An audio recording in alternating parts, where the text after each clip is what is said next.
At Aberdeen Proving Ground, Maryland, the Ordnance Department tests an experimental carrier for the 37mm anti-tank gun.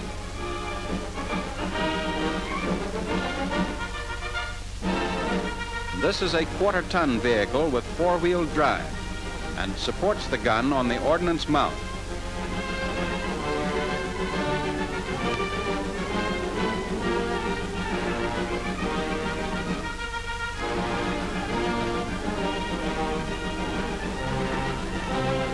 The low silhouette is a notable feature of this vehicle.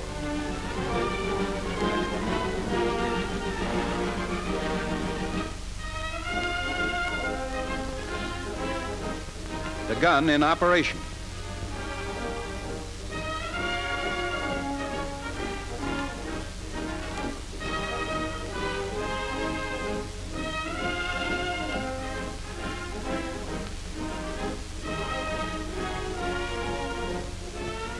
This mount permits approximately 10 degrees of traverse and 15 degrees of elevation.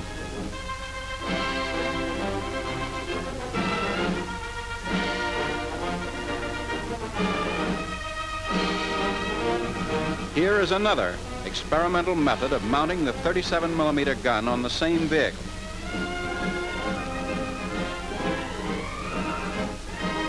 It is the Jones type of mount in which the support for the gun is located above the rear axle.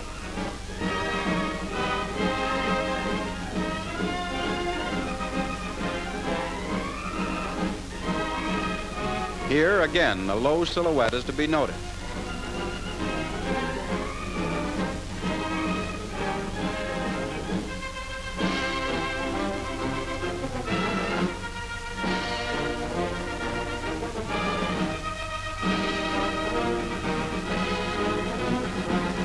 Observe the wide angle of fire provided by this mount.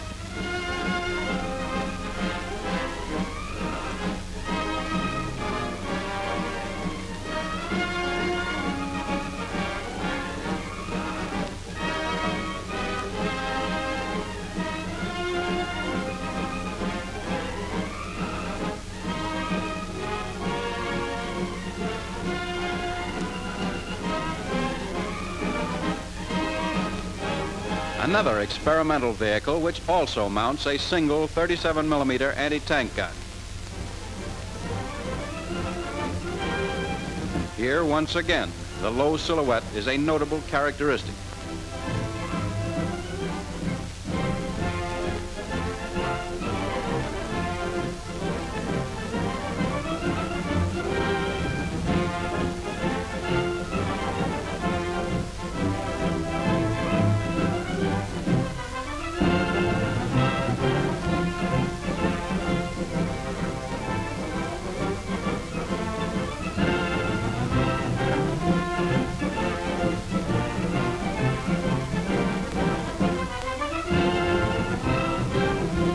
The new model is given severe tryouts on the automotive test course at the Aberdeen Proving Grounds.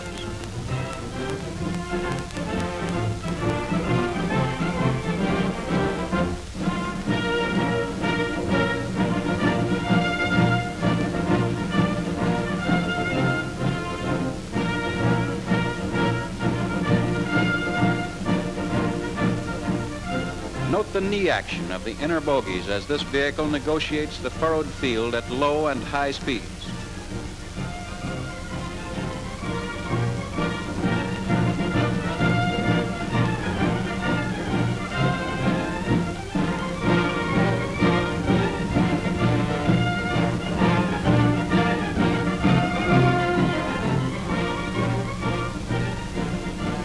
A loose sand road further demonstrates the vehicle's traction power.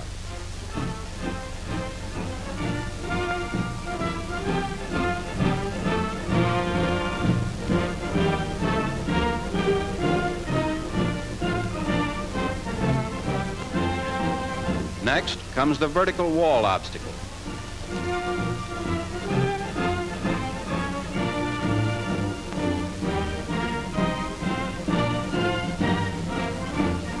And now, through the final test, the water hazard.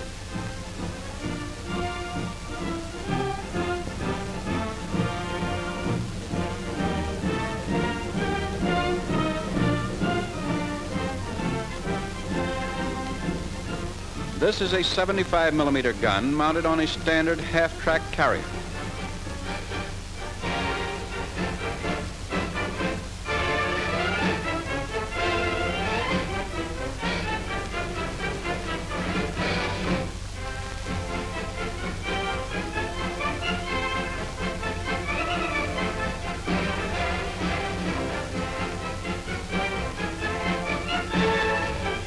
Stationary firing tests are conducted.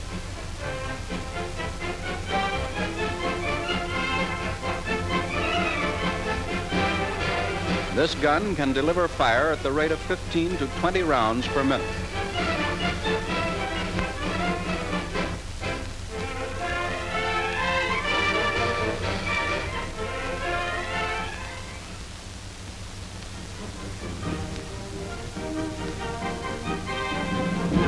Here we see a form of experimental incendiary bomb being tested at the Aberdeen Proving Grounds.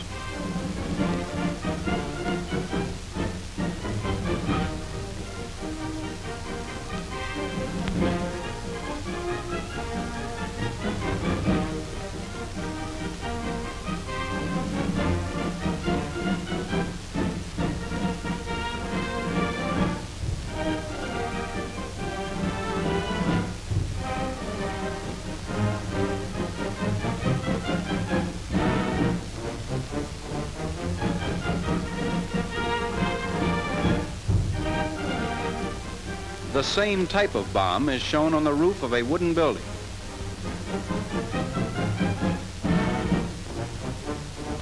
A portion of the incendiary chemical pours down through the ceiling to the floor below.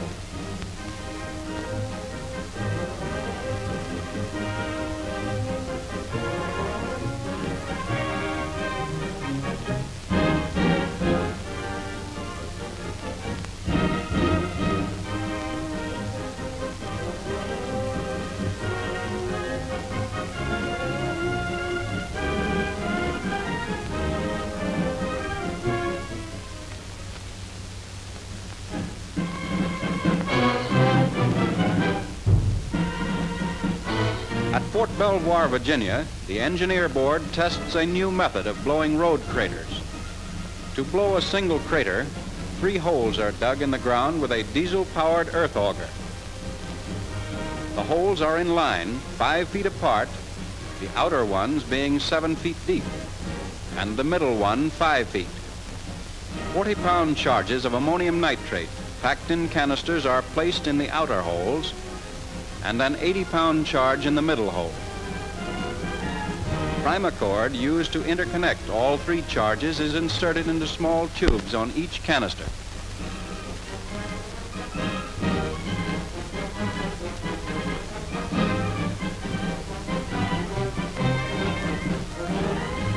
An electric detonating cap is inserted in a second tube on only one of the cans, which is shown here.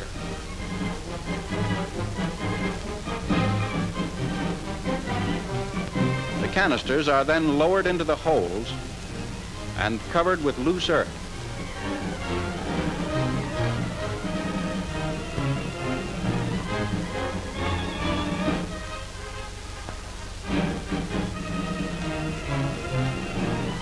All charges are then detonated simultaneously.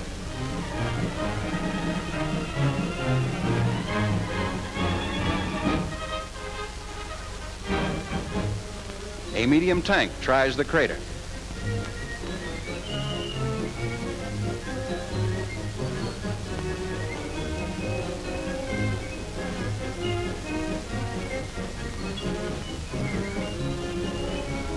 If the earth is wet and muddy, sliding will occur when the tank tries to climb out of the crater. The tank finally works its way out of the hole.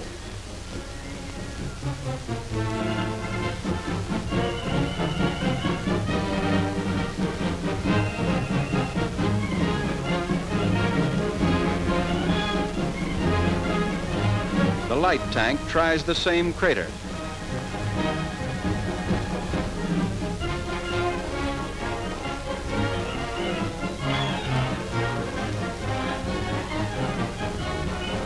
And must be towed out.